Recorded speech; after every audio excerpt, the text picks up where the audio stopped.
Hi everyone, my name is Min and welcome to this very exciting digital author talk coming live to you from the Sydney Opera House. We have over 5,000 students joining us from all over Australia, and we also have a live audience here at the Opera House with us from Fort Street Public School and Darlinghurst Public School. And all of the schools today that are watching have prepared some questions to ask our very special guest today. And you're all joining us right here, right now, live from the Opera House. To celebrate Australian Reading Hour on Thursday, the 19th of September, we're encouraging all Australians to pick up a book and read for 1 hour, whether that's by yourself or if you want to read to somebody else. Today, we're joined by one of the ambassadors of Australian Reading Hour, Matt Stanton. Hey, Matt. Hi, thanks so much for having me. Thanks this is so exciting. Being here. It's so exciting. Does everyone want to say hi? Hi. So Matt Stanton is the best-selling author and illustrator with almost 1 million books I read the other day. Yeah, close. Sold, and he is the co-creator of several best-selling picture books, including the mega hits There's a Monster Under My Bed Who Farts, Burpzilla, and This Is a Ball. In 2017, he launched his Funny Kids series, which debuted as #1 kids book, and there are now 5 books in the series. Yeah. Thank you so much for joining us today. Oh, thank you. It's so fun. So there's a lot of questions, so Great. let's just get straight in, shall we? Mm-hmm. Okay. Now, the first question comes from in the room. It's from Oscar from Darlinghurst Public School, and he's going to ask his question. How old were you when you discovered your love of being a storyteller? Thanks, Oscar. What a great question. How old was I when I discovered my love of being a storyteller? Well, look, I've always loved books, and I've always loved reading, and I've loved creating stories. But I particularly remember when I was 11. When I was 11, I tried to write the funniest story that I possibly could. We were writing in class at school, and we had to write a story, and I tried to write a really, really funny story. And so I wrote the funniest story that I could, and I gave it to my teacher, and I thought, excellent, okay, great, and I went home. Now, my teacher, as it turned out, quite liked my story, and she gave it to the principal, which I didn't know. And then the principal had this great idea. The principal was like, why don't we get Matt, that really shy, really short kid who wrote this story, why don't we get him and we'll make him stand up in front of the entire school assembly and read his story out loud to the whole school. And I was like, no, I don't want to do that. I'm so nervous. But I did. That's what they made me do. So I stood up in front of the school and I read my funny story. Now, when I was doing that, something really interesting happened for me. As I started to read this story, some of my friends started to laugh at my funny story. And then some more kids started to laugh at my funny story. Some older kids, some kids that I wasn't really friends with, they started to laugh at my funny story. And I thought, hang on a minute, this is kind of cool. Like, this is pretty cool. That something that just came out of my imagination, something I just made up, is making my friends laugh. And so from then on, I kind of became a bit obsessed. I became a bit obsessed with the idea of making funny stories. And could I create funny stories to make people laugh? And that's what I do now. That's my whole job. So a lot of the time you also illustrate Yeah. your books. When did you discover that you could draw as well as write? Sure. Well, look, I always loved drawing. I drew a lot. I would draw all over my school books, and I would draw cartoons and comics and things like that. But to be honest, I didn't ever think I would be able to do anything with my drawing. I thought my drawing was just something fun and silly that I liked to do. And so when I realized that actually you can create stories from writing and from drawing, that those two things go together really well when you want to create a funny story, then I realized, oh, this is kind of fun. I can create funny stories with my writing and with my drawing. Who were you reading when you were kind of the age group of who you're writing for now? Well, who were your favourite authors? My favourite authors? So Roald Dahl, definitely. Who here likes Roald Dahl? Excellent. Yep. So Roald Dahl was amazing. I loved George's Marvellous Medicine. I loved Ezio Trott. I loved the BFG. Then I think I was reading a lot of Morris Gleitzman as well. So Misery Guts and 2 Weeks with the Queen, some of his really funny stuff that he was writing earlier on. I really enjoyed that. And Paul Jennings, lots of funny books. But I loved the library. I spent a lot of time in my school library, and I would try all sorts of different books. Yeah, great. This question comes from the Year 4s at West Lawn Public School. And the question is, who or what was your biggest inspiration to start writing and why? I think probably Roald Dahl. I think probably the idea that, so George's Marvelous Medicine, for example, that's an entire book about how to kill your grandmother, right? That's crazy, that you can write these crazy kind of ideas and come up with these amazing, different sort of nuts stories. That was kind of inspiring to me. The fact that I could use my imagination, like your imagination, it's so powerful, and you can use it to create anything, and you can make up things that don't exist yet. And I love that. So I think that's probably one of the most inspirational moments for me. Great. This is another question from Scott's College, Year 5s and 6s. Okay. And the question is, why did you decide to become a voice for children and not adults when you write? Oh, what a great question. So the truth is, I wasn't totally sure who I was going to write stories for originally. I knew I wanted to write stories, but I didn't kind of know what stories I was going to write straight away. I really liked funny stories, but I wasn't sure if that's what I was going to do. And I wrote like screenplays for a while. I thought I might write movies and TV shows. I played around with writing books for adults. And then I realized something really, really special about kids' books. When you are at school and you're in this spot where you're deciding if you're someone who likes reading or not. And then often you make that decision when you're kind of at school. You kind of go, oh, I'm someone who likes reading, or I'm someone who hasn't really found a book that I like to read. And often you make that decision, and then you kind of decide that that's the sort of person that you are. And so there are lots of grown-ups who say, I don't like reading, because at school they didn't find a book that they like to read. And so I realized that by writing kids' books, by creating books for kids, I had this opportunity to really, really affect someone's life in a really positive way, because I believe in reading. I believe reading is really, really important. And so to be able to create books for kids, I've found to be really rewarding and special. And when I get an email from a kid or from their mum or dad that says, I hated reading, I didn't like reading, but then I read one of your funny kid books and it was great, and now I want to read another one, and now I want to read another one, I have that kind of that tingly moment of like, oh yeah, this is worth doing, this is fun. It can be really a gift for life. Exactly, Yeah, exactly. That's great. All right, we're going to move on to something that I'm pretty sure all the teachers out there are going to really love. Okay. What would you say are the common themes that you really pull apart in all of your books, and why are these important to you? Okay, common themes in my books. So I would say the most common theme in my books is fun. That's what I'm the most passionate about. No, I don't reckon. No? No, I don't reckon they're fun at all. Do you guys? They're not fun, are they? No. No. No. Well, I'm trying my best, guys. Excellent. So when I sign books for kids, sometimes kids ask me to sign, like autograph the book in the front. My favorite thing to write in the front is have fun reading. Because I think reading can and should be fun. That's the whole point. That's why we have something like Australian Reading Hour. Reading's supposed to be fun for adults too. And sometimes we forget that. Sometimes we think that reading's something you should do, or reading something that's like work, or like some other subject at school that I don't like. And I think reading should be fun. And so principally what I'm trying to do all the time is make books that are fun and feel fun. Now, that means sometimes I write about farts. And sometimes I write about poop. Yeah. And sometimes I write about all sorts of things, because to be honest, I'll write about pretty much anything that will make you laugh, because that's what I'm trying to do.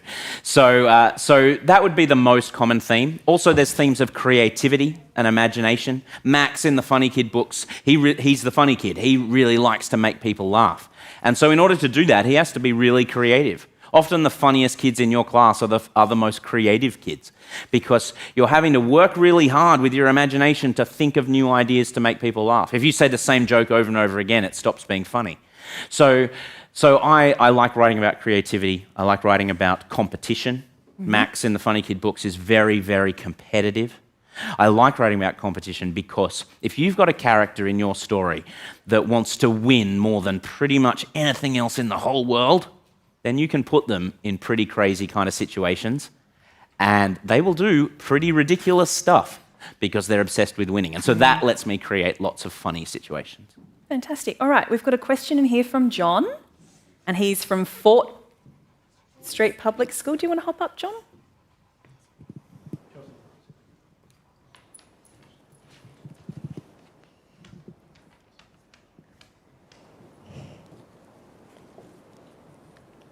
Where did you get your ideas to write books from? Great question. Thanks, John. Where What did an you get your excellent ideas question. to write books from? Where do I get my ideas to write books? Well, I have something that I find really helpful when I'm trying to think of ideas, because coming up with ideas can be tricky, right? Like if you sit down in class and you're going to write a story and you need to come up with an idea, that can be really tricky. Like you've got a blank piece of paper in front of you and you're like, I need an idea and it's got to be great and I can't think of anything. And so what I do is rather than trying to think of an idea first, I think of who I want to write a story for first. That's what I think about. So, for example, my Funny Kid books, I used to just make picture books. I still make picture books, but I used to only make picture books. And I would visit lots of schools, and I really liked hanging out with like grades 3 to grade 6. I like hanging out with the whole school, but I liked hanging out with those guys. And I knew that you were reading chapter books, but I didn't really have any chapter books. And so what I did was I went home after visiting a school, and I came home and I went, right, I'm going to try and come up with the funniest story I possibly can, the funniest chapter book that I possibly can for those kids that I like to meet and I like to hang out with. And so that helps me because instantly, rather than thinking, I could write about anything, I start thinking about, okay, what would they find funny? What are they thinking about? What do they like? Do they really like gaming? Then I'm going to write about gaming. Do they really like, do they find farts funny sometimes? Then I'm going to write about farts sometimes. And so I find it really helpful to think about who I'm going to write the story for, and that kind of gives me ideas already. Great, that's really good advice. Let's talk a little bit about the creative process of writing a book. This question comes from Menai Public School, and the question has 2 parts to it. The first bit is, how long does it take to write a chapter book? How long does it take to write a chapter book? That is a great question. I can only speak for me, okay? I can only speak for how long it takes me to write a Funny Kid book. So it's probably, for me to create a Funny Kid book, it's about 6 months worth of work, okay? So that's why I publish a Funny Kid book, for example, every 6 months, one in the middle of the year and one at Christmas. Now, because I'm making lots of books at the same time, I've published 8 books this year, because I make lots of books at the same time and I'm writing and I'm illustrating, that 6 months worth of work is spread out over about 15 months, okay? So it's about a 15-month process from when I start working on a Funny Kid book to when it turns up in shops and libraries. Wow. And the second part of that question is, how do you work on your books? So you've told us a little bit about, let's talk a little bit more about the process of when you're maybe working with doing a picture book. Yep. And how you would, do the words come first or do the pictures come first? That sort of process. Okay, so when I'm creating a picture book, sometimes I create picture books with other people. So I've created a whole series of picture books with a mate of mine called Tim Miller, and they're our kind of gross and disgusting books. And then I've created a series of picture books with my wife Beck, and they're called Books That Drive Kids Crazy, and they're the ones like This Is a Ball and The Book That Never Ends and things like that. And they're kind of games in books. And then I've just created a new picture book which is coming out at the end of the year called Pea and Nut, and that's the first one that I've done totally by myself. And so depending on whether I'm working with someone, with a partner, with someone else, or if I'm doing it by myself, will affect kind of how we work. So if I'm doing it by myself, for example, I don't do all of the writing first and then do all of the drawing, which is normally what happens. Normally what happens is the book gets written first, and then all of the words are like perfect and great, and the writer will work with an editor and make them as good as they possibly can. and then they will send it to the illustrator, and she or he will sit down and start to create the illustrations that go with the book. But because I, with this last one, have made it all myself, that means that I don't have to do it in that order like that. So instead, what I like to do is I do lots of drawings quite early on. When I've just got an idea for the book, before I've written the whole book, I will start to draw, because it helps me to get to know the character. Who here likes to draw? Excellent. See, I think drawing is really, really helpful for writing. I use drawing all the time to help me write. And so I do lots of drawings quite early on. And then what I'm trying to do all the time is just look for the funniest thing that I can do, whether that's in the drawings or in the writing, and I bounce back and forth. When I work with a partner, so when I work with Tim, what we do is we work together on the idea.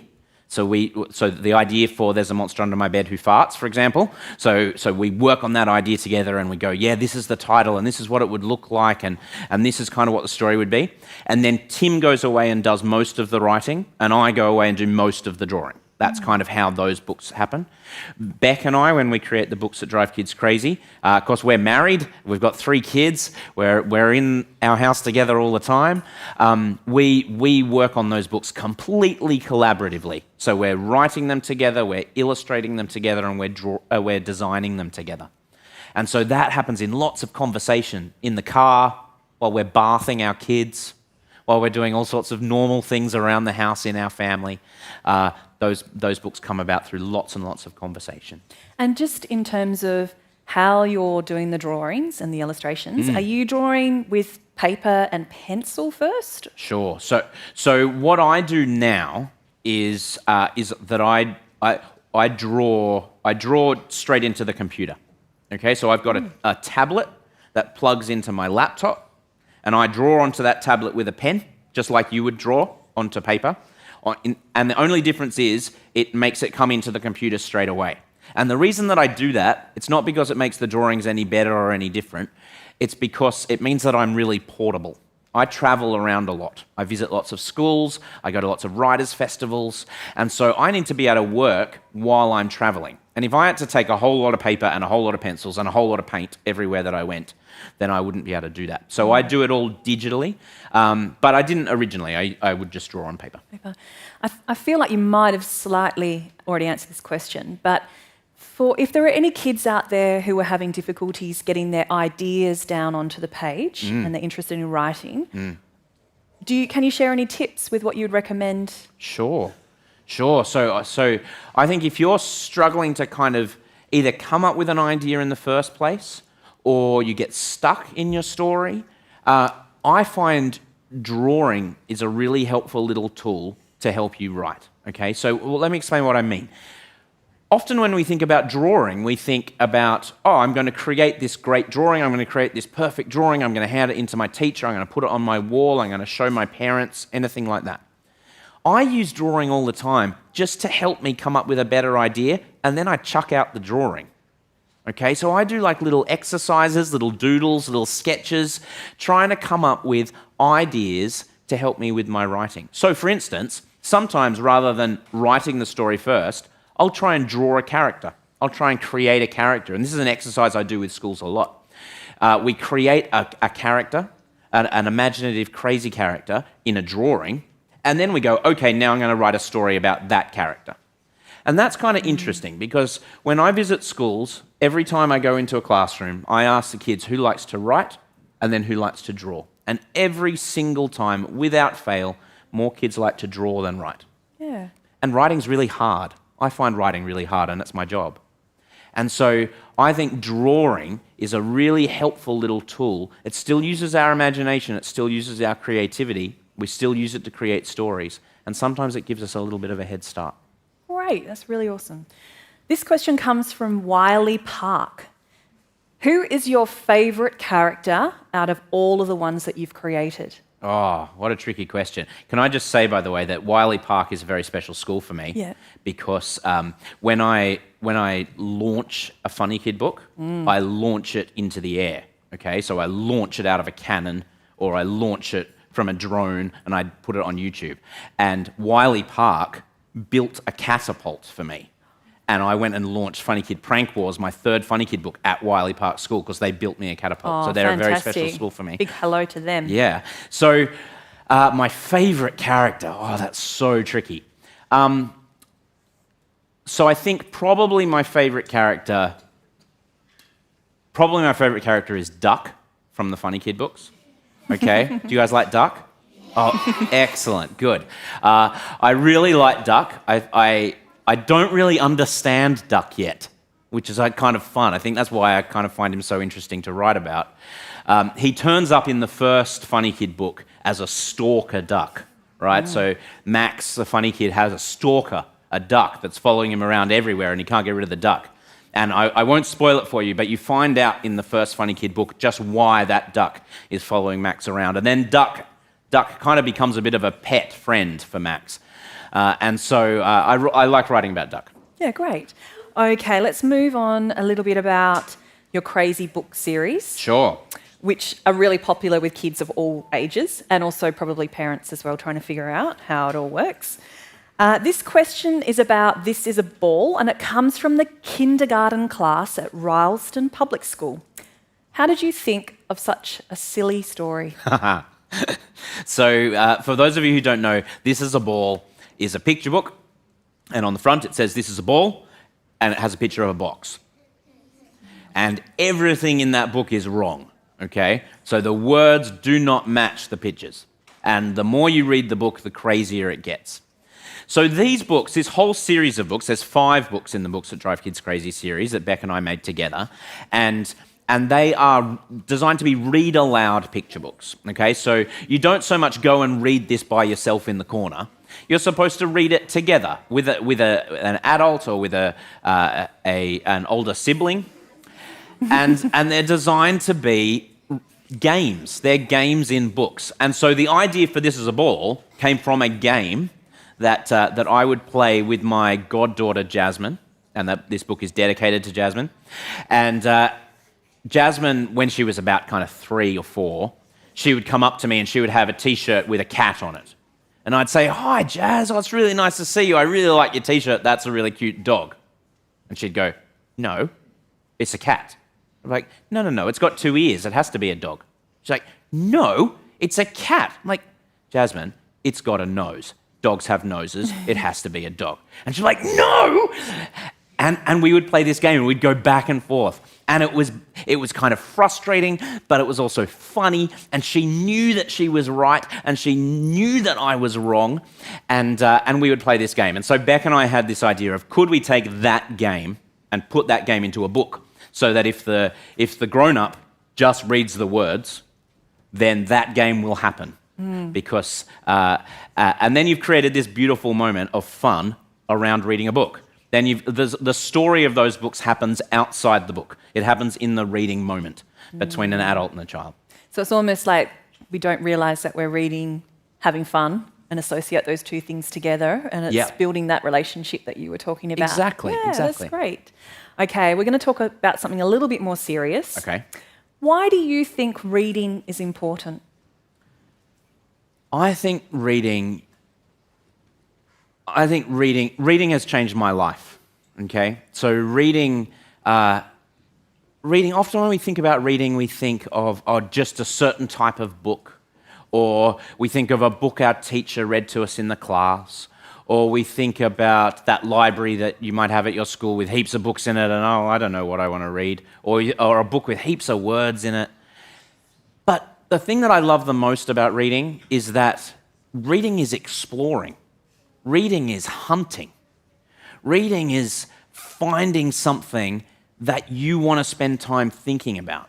And so for me, reading, it doesn't start with like, I have to read a book, what will I pick? It starts with, what am I really interested in? What games do I like playing? What TV shows do I like watching? What movies do I like watching? What sort of things am I interested in? I'm going to find a book about that. And so if you're really into superheroes, right? My son Boston is really into superheroes. If you're really into superheroes, then go find a book about superheroes. If you really like laughing, then go find a really funny book, because then you get to laugh.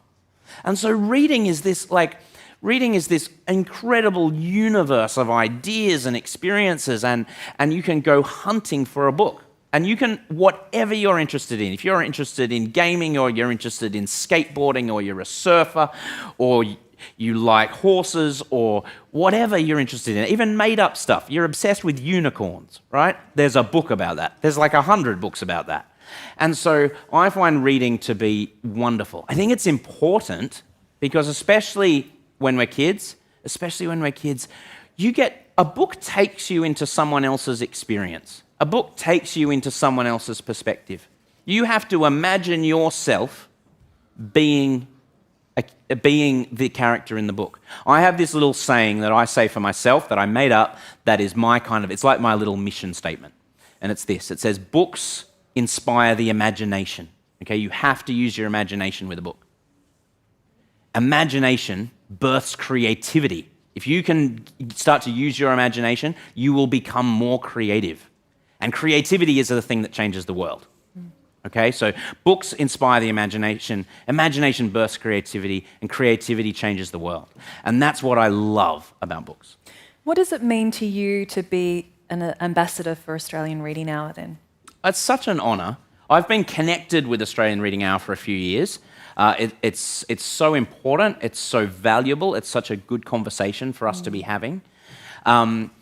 In terms of being an ambassador, to be asked this year and then to be asked to create a funny kid book, especially for Australian Reading Hour, has been a really incredible honour, and I've loved it. I've just come back from doing 5 weeks of school visits, and we've talked about Australian Reading Hour in every single one of them. It's been great. What advice would you give to kids who are really not motivated to read?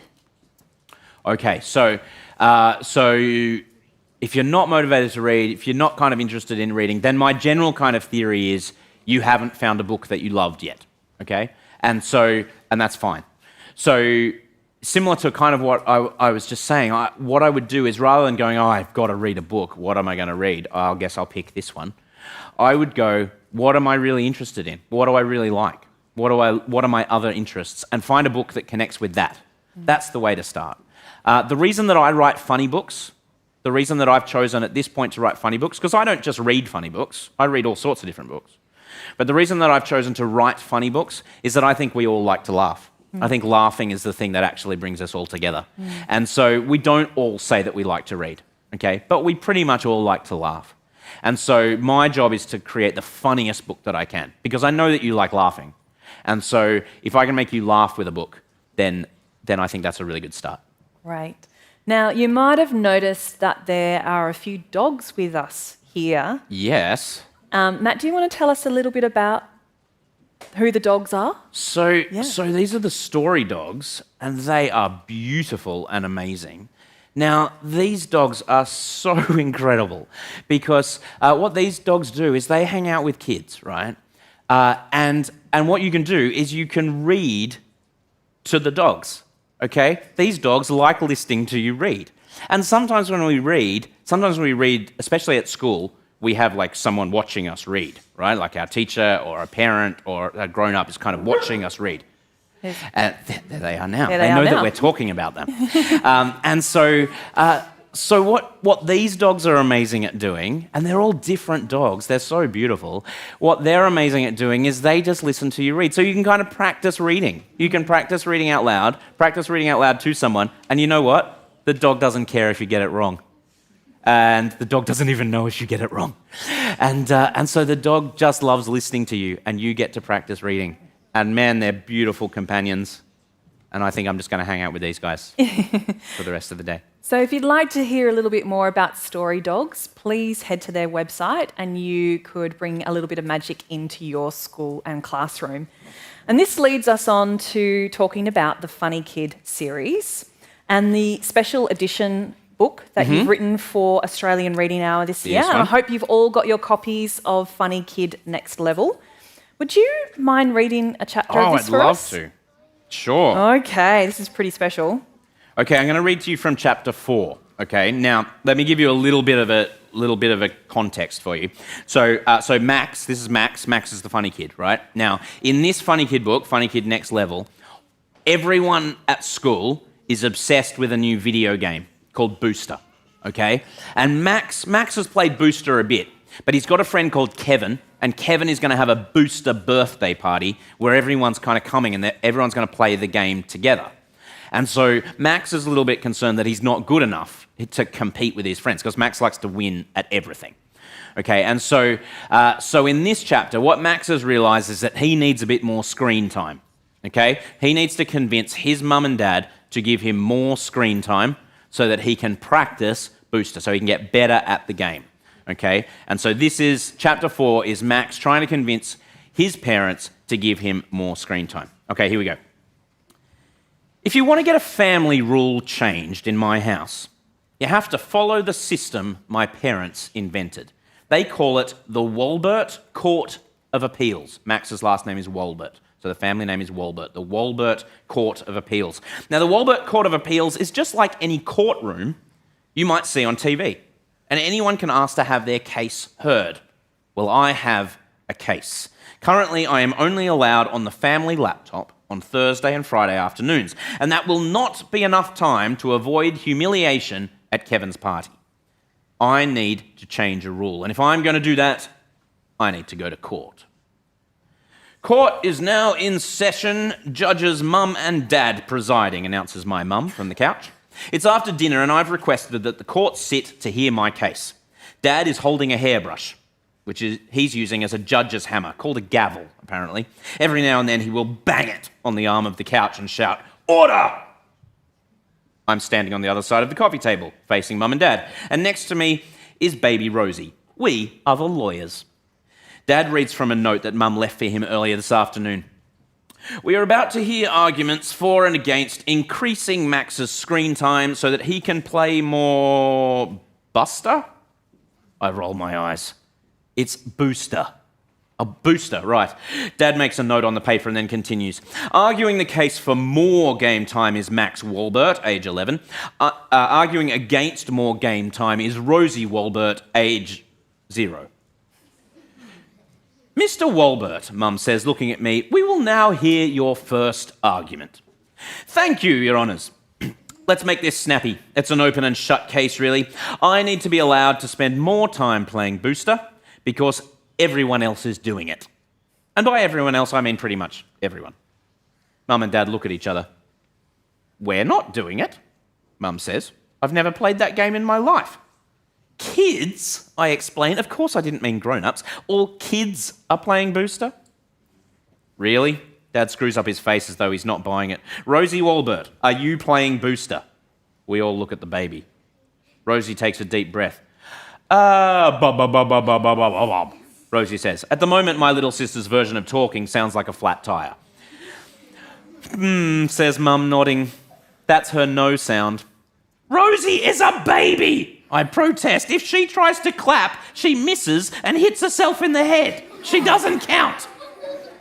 That's true, she can't count, Dad says. But I do find it hard to believe that all your friends are playing this video game. Is Abby playing it, Mum asks. Oh, why did they have to ask about Abby? She doesn't count either, I grumble. Dad frowns. Does she hit herself in the head when she tries to clap too? I wish she would. Mr. Walbert, I'm not sure your everyone else is doing it argument is really holding up, Mum says, shaking her head. What's your next reason? I look down at the list of arguments I've prepared. Time to move to number 2. There is now strong scientific evidence that playing more video games is really good for your appendix. My hands are on my hips because that makes me look more sure of myself. The more confident I am, the less likely it is that my parents will know that I completely made that one up. Really? Dad asks. Absolutely, I continue. Countless studies have shown that if kids have more screen time, then their appendix health dramatically increases. Mum looks as if she's trying not to laugh. That's not very professional. Where is your appendix, Max? She asks. Inside my body, I reply. The other thing you should do when you think you might get caught making things up is to go on the attack. But it's not me that needs to know where my appendix is. It's you. If you want to be good parents and not bad parents, then you must take good care of my appendix. And the best way to take care of it is to let me play more Booster. A lot more. Dad rubs his chin. Your appendix is on the right side of your tummy, he says, a bit lower down. Oh, right, I reply. You learn something new every day. You mean where I have that little scar? He nods. Yep. Do you know why you have that scar, Max? Mum asks. You said I had an operation when I was little, I reply. I don't understand where they're going with this. You did, Dad says. You had your appendix removed. Oh, that's where they're going with it. Hang on, what? I don't have an appendix? Lots of people don't have an appendix, Max, Mum says. You don't even need one. You took my appendix? This argument's not really working either, is it? Dad says. Rosie, do you have anything to add? Bob, the baby babbles. Oh, Mum replies to Rosie. You're offering to share your appendix with your brother. That's sweet, but he really doesn't need it. This case is not going well. I look down at my notes. I only have one argument left. Well, you always tell me that if I want to get good at something, then I need to practice, right? I ask. Mum nods. That's true. And if I do anything, I continue, I'm supposed to do my best, right? Definitely, Dad nods. Well, you've already said that I can go to Kevin's booster party, which means I will be playing booster. I want to do my best when I play, just like you taught me. To do that, I need to practice, just like you taught me. So if you want me to do what you've taught me to do, you need to let me play more booster. There is silence in the courtroom. Oh, Dad says, sounding a little surprised. That was actually quite good, Mum adds. Rosie, do you have a counter-argument? Dad asks. We all look at Rosie. She seems to have lost interest in the case and is trying to eat the table. The judges turn to each other. They whisper together. This is a good sign. Finally, they turn back to me and Mum clears her throat. We are prepared to increase your practice time to half an hour each day after homework, she says. Now, there are some conditions. Woohoo! Thanks, guys! And I run out of the room. And that's the end of the chapter. Wow, well done. That's great. Thank you. It's really special to hear when an author is able to read their book. So thank you for doing that. Oh, thank you. I love being able to do that with kids. That's great. All right, Sophia has a question for us, and we're going to dive into the Funny Kids series with this first question. Here we go, Sophia. Is the story based on events that happened in your life? Oh, great question, Sophia. Are the stories of Funny Kid based on stories that happened in my life? Not real, sort of, okay? So remember I told you that story before about how when I was 11, I had to read my story to the whole school, and people started to laugh, and I went, oh, this is kind of cool, making people laugh. I like doing this. So that idea, the idea that like, oh, I like making people laugh, I'm going to enjoy making people laugh, is something that happens for Max, okay? It happens in a different way. In the Funny Kid books, it happens in a different way, but Max realizes that he loves using his imagination to make people laugh. So that bit is kind of based on me, okay? From then on, I'm much more interested in basing the story and the ideas for Funny Kid on conversations I have with kids. I really enjoy hanging out with kids. I do it a lot. Okay, and that's kind of where the ideas come from. Not specifically, but kind of generally. If I just based it all on myself, then that would be a little bit like your mum and dad saying to you, oh, remember when I was little? And so I don't want to do that. I'm much more interested in what's happening for you guys, so that's kind of where I get the ideas for Funny Kid. Okay, Sophie, we've got another question inside the room here from Fort Street Public School. Up you get. All right. Why did you make Happy Purcell so mean? So the question is, why did you make Happy Purcell so mean? That is a great question. Thank you. So I think Happy Purcell, Abby and Max are kind of like total opposites, right? Now, Abby is incredibly smart, right? She is smart. She knows she's smart. She likes to show that she's smart. Max is quite creative, quite imaginative, and thinks he's really, really great and wants to prove to the world that he is great because he doesn't think the world have noticed yet. Okay, so that's kind of Max and Abby. Now, that means that these two characters, they do this all the time. Like, they butt up against each other. And I love doing that because it creates all sorts of funny situations. Now, I don't think of Abby as particularly mean, Max does, right? Because she kind of gets him all the time. But Max pretty much gives it back to Abby in equal and opposite amounts. And so I don't think of Abby so much as mean. I feel like these two characters, they rub each other up the wrong way. But they're also kind of friends. They also kind of need each other. And so I like that about this.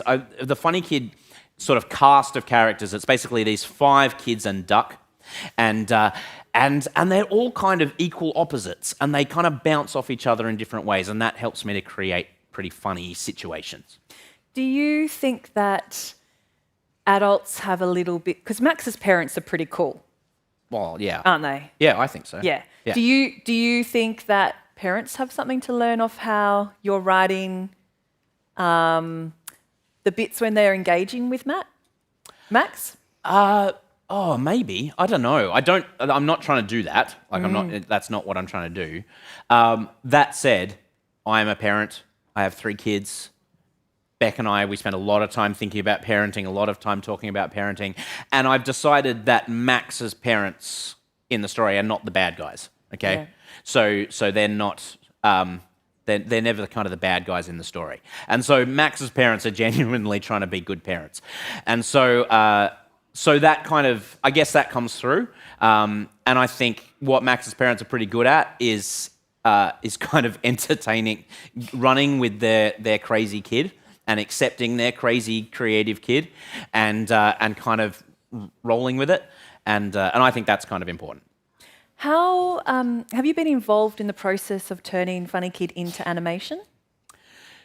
Not yet. So we've played around with it a little bit, and my publisher HarperCollins, the kids team there are fantastic, and we've created a bunch of kind of little things, like little trailers and little animations. There's these fun little things that you can do where it's basically you can build like a digital puppet, so I can talk to the screen and the camera will film me, and then it will do whatever I'm doing as Max. So that we've kind of played around with a little bit of that. Lots of kids ask me, like, is Funny Kid going to be a TV show and or a movie? And I would love that. Kind of to do that really well, what you need to do is partner with people that make TV shows, make movies, make video games. Like, you kind of partner with those people and work with them. And so I'm sure that will happen along the way. We're just having fun creating as many books as we can right now. You were talking before about your process of launching a new book. Yes. Have you done something special for this one? We haven't done something special for this one, not yet. So I have to think of something. So because this is kind of a bonus Funny Kid book, like it's a fair bit shorter than a normal Funny Kid book, because it's a bonus story, especially for Australian Reading Hour. Like, we made it especially for this. It's not for sale in other countries and things like that, like the other Funny Kid books are. It's especially for you guys to celebrate Australian Reading Hour. So I haven't come up with a creative way to launch it. But if you have any ideas, you can. My email address is in the back of the book. You can email me your ideas. You can also come say hi on YouTube, and we will have to come up with something, I think. Well, look, unfortunately, I think that brings us to the end of our... Okay. I know, it was so fast, wasn't it? I'd just like to say thank you to all of the students and classes that have joined us via the stream, and all of the kids here from Fort Street and Darlinghurst, and of course to you, Matt, for sharing with us your knowledge about writing and the creative process and your love of reading. Don't forget to get your books for Australian Reading Hour, and join people all over the nation on Thursday, the 19th of September, and read for 1 hour. And that could be to your pet, that could be to your sister who is 0 and can't talk, but you can read her a book, or it could be to your grandparents or your friends. And 1 hour of reading. Teachers, if you haven't already downloaded the teacher resource notes about Matt's books, please head to the Sydney Opera House website and you can download them and continue the creative conversation in your classroom. A huge thank you to all of the schools who have joined us. There's over 110 schools out there all around Australia. Thank you. It's been a pleasure having you here today. And why not join us again for another workshop or tour or artist talk digitally, and connect to us via your classroom. Head to the Opera House website to check out all of those experiences we have there. And we look forward to seeing you either here on site or digitally again. Thank you so much. Thank you. Thank you very much. Thank you. That was wonderful. Thank you. Thanks, guys.